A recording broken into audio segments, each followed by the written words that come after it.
Hey, what's up Mover et bienvenue dans cette vidéo où je vais essayer de te faire changer d'avis par rapport à la GoPro parce que tout le monde ne voit que par GoPro. Je vais te présenter ma nouvelle caméra qui pour moi est la meilleure caméra d'action et pour tout en général. Et par la même occasion répondre à une des problématiques qu'avait soulevé Farine de Blé dans une de ses vidéos où il trouvait pas quelque chose de bien pour faire du POV ou First Person View ou je sais pas. Plein de gens l'appellent différemment, on s'en bat les couilles.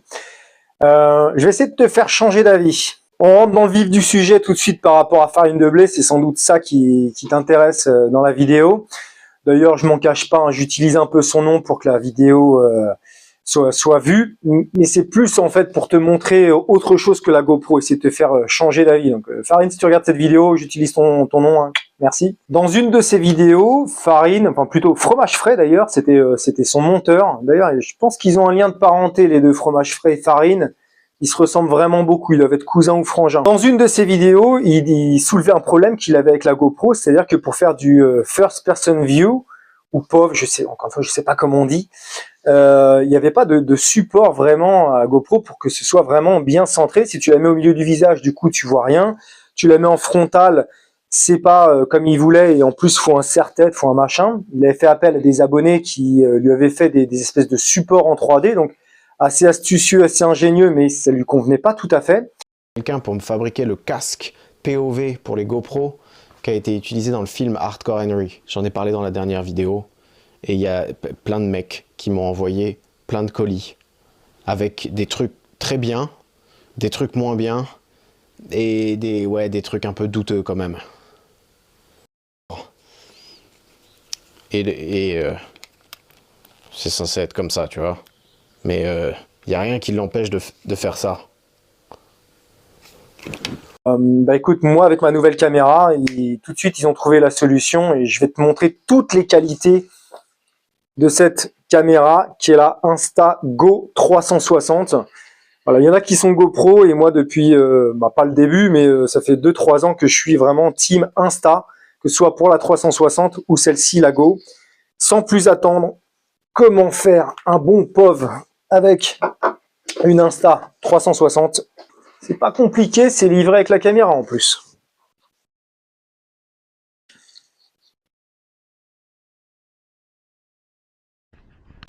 On a la caméra dans le support. Tu mets le support sur ta gapette. Et voilà.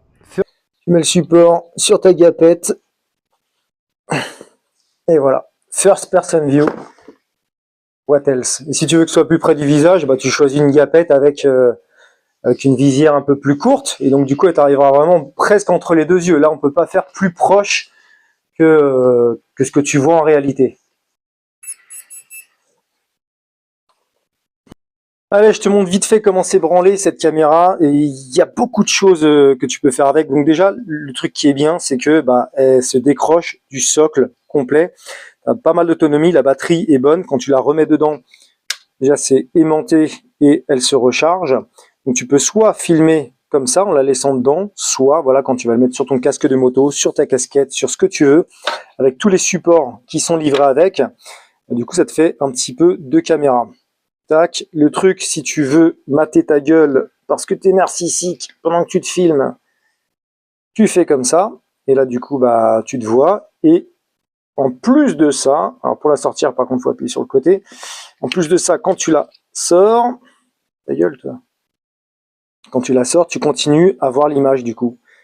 Tu vois, si là, je suis en train de me filmer à côté, et tu peux encore voir. Ça te sert de moniteur en fait. Pour ce qui est des specs, écoute, c'est ce qu'il y a sur quasiment toutes les caméras. Tu vas avoir pas mal de choses, pas mal de formats, de résolution, d'images. Pour moi d'emblée, je fais comme sur toutes les autres caméras, je mets en 1080 en 50 images par seconde, ce qui permet d'avoir une bonne fluidité.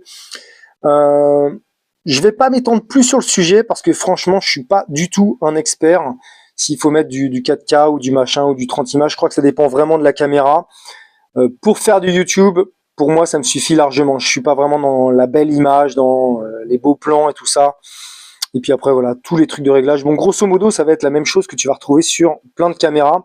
Donc, il n'y a rien d'exceptionnel. Là, tu visualises tes films.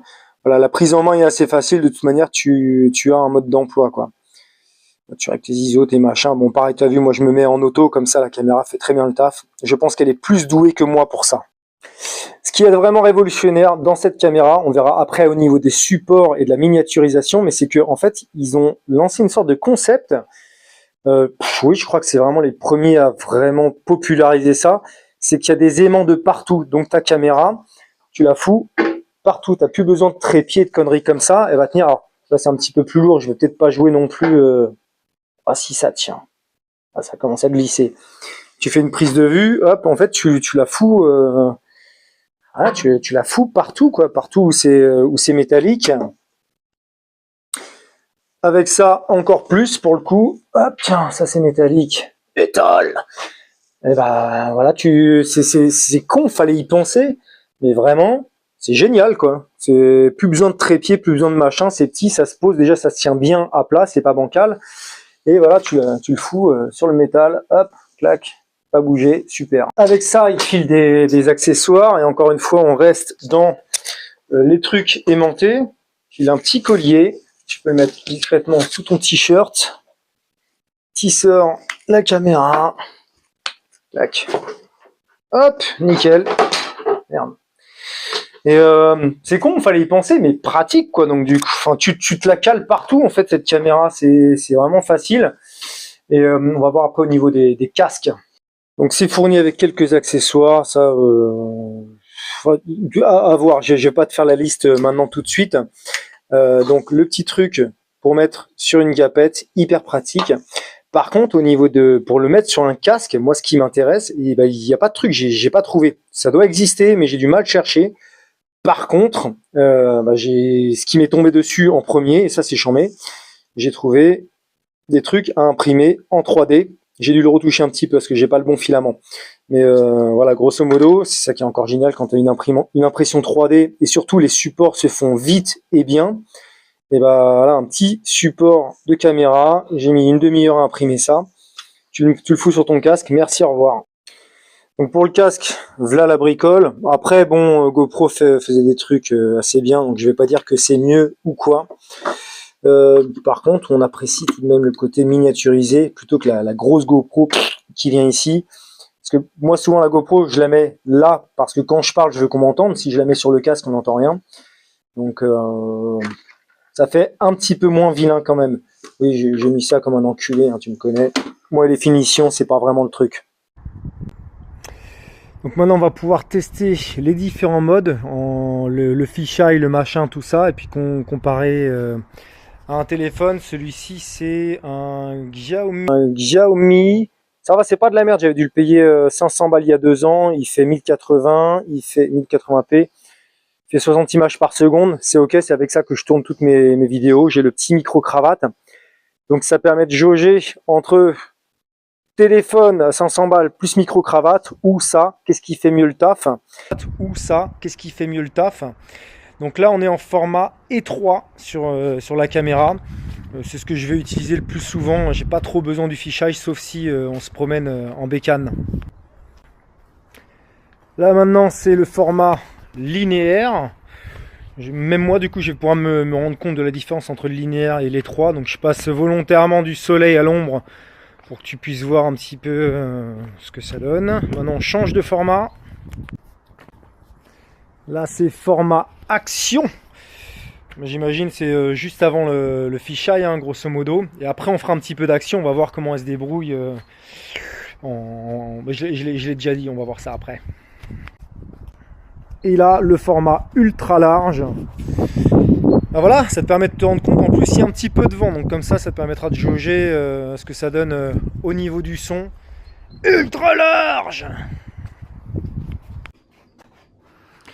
Hop, c'est parti. Maintenant, je l'ai sur la tête. Puis on va pouvoir faire du POV ou First Person View. Qu'est-ce que ça donne au niveau du son, si on m'entend bien? Qu'est-ce que ça donne en mouvement, en action? Go!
Ok, maintenant, à titre de comparaison, je sors la Insta360, donc c'est pas du tout les mêmes engins, pas pour les mêmes utilités, pas le même son, pas le... mais vachement pratique en définitive. Je m'en sers plus, moi, la 360, ça va être pour les sorties en bécane, donc je la fixe à la bécane, je la mets comme ça sur le côté, et donc du coup on peut voir tout mon personnage sur la bécane, ou quand je filme les potes en sortie, ça m'évite d'avoir à viser en les regardant, en filmant, et donc du coup c'est un peu dangereux. Avec ça, en traitement post-vidéo, je cible ce que j'ai envie de cadrer. Donc, pas les mêmes choses entre les deux, entre celle-ci et la 360, pas la même utilité. Après, en termes de qualité, je préfère la Go, je trouve qu'elle a une meilleure qualité vidéo, un meilleur son, et puis voilà, pratique pour la bidouille. Tiens, regarde là, je te le mets ici. Clac, sur un poteau en métal. C'est vraiment hyper pratique cette caméra, tu la fous partout, tu as les mains libres, tu peux faire ton vlog ou ton truc ou ta connerie. Pas les mêmes utilités, encore une fois, tout dépend ce que tu fais comme type de vidéo. Pour certains, voilà, il te faudra un appareil photo, c'est mieux. Moi, pour ce que je fais, hein, de la bidouille et des sorties, ça suffit largement. Et ouais, bah voilà, la qualité est bonne, je crois que les images parlent d'elles-mêmes. Je le vois un petit peu comme ça en fait. T'as les gens qui sont très GoPro, c'est un petit peu comme les gens qui sont très Apple. Moi j'aime bien les trucs qui sortent un petit peu de tout ça, quoi. Donc je suis plus Android, et Insta c'est un peu pareil, un petit peu plus la bidouille et tout, c'est comme ça que je le vois. C'est une autre alternative. Par contre au niveau du tarif c'est à peu près la même chose, hein. Ça, ouais, c'est la même chose. L'Instago c'est quasiment 500 balles. Et la 360 pareil, je crois que c'est 450 €, les deux c'est le même prix. Donc, là ça commence à faire du beau matos sur la chaîne pour vous pondre des bonnes vidéos. Voilà mon gars, je t'ai tout dit. J'espère que ça t'a plu et que ça te donnera, voilà, si tu souhaites faire des vidéos juste pour toi-même ou sur YouTube, je trouve que c'est un bon compromis. Si j'avais eu ça plus tôt, peut-être que j'aurais pas chopé ça, ou au niveau du smartphone, je sais pas si je continuerai à filmer au smartphone. Encore une fois, c'est pas les mêmes utilités, quoi. J'espère que ça t'a plu.